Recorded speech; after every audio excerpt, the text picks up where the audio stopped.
আসসালামু আলাইকুম। আজকে দেখাচ্ছি দারুণ স্বাদের মূলা ভাজি। আমরা ১ম এ তেলের মধ্যে পেঁয়াজ, কাঁচামরিচ দিব। দিয়ে পেঁয়াজটা একটু কিছুক্ষণ ভেজে নিব। নিয়ে এর মধ্যে আধা চামচ আদা বাটা, আধা চামচ রসুন বাটা দিব। দিয়ে আমরা কিছুক্ষণ ভেজে নিব। নিয়ে কুচি করে কেটে রাখা মূলা আমরা দিয়ে দিব। আসলে আমরা সবসময় মূলা রান্না খেয়ে অভ্যস্ত। মূলা ভাজিও যে এত মজা আপনারা না করে খেলে বুঝতে পারবেন না।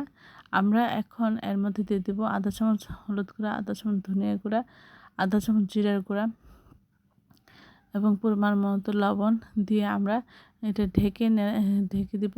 বারবার ঢাকনা উঠিয়ে নাড়াচাড়া করে নিব। নিচে যেন লেগে না যায় সেটা আমরা খেয়াল করব।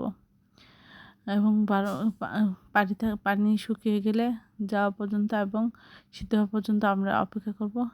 আর সব কিছু ঠিক আছে কি না আমরা এটি চেক করে নিব।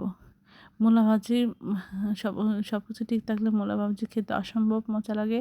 আপনারা এটা ভাত রুটির সাথে খেতে পারেন। ভিন্ন একটি স্বাদের হয়ে থাকে। এই ধরনের সুন্দর সুন্দর ভিডিও পাওয়ার জন্য আমার চ্যানেলটি লাইক এবং শেয়ার দিবেন, সাবস্ক্রাইব করবেন এবং প্রিয়জনকে বেশি বেশি করে শেয়ার দিবেন।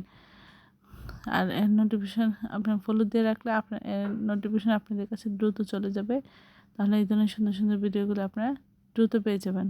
আর আমার চ্যানেলে সব ধরনের রান্নাই আছে, আপনারা দেখতে পারেন। সবাই আমার চ্যানেলটি লাইক এবং শেয়ার এবং সাবস্ক্রাইব করবেন এবং এই ধরনের রেসিপি বাসায় একবার হলে ট্রাই করবেন।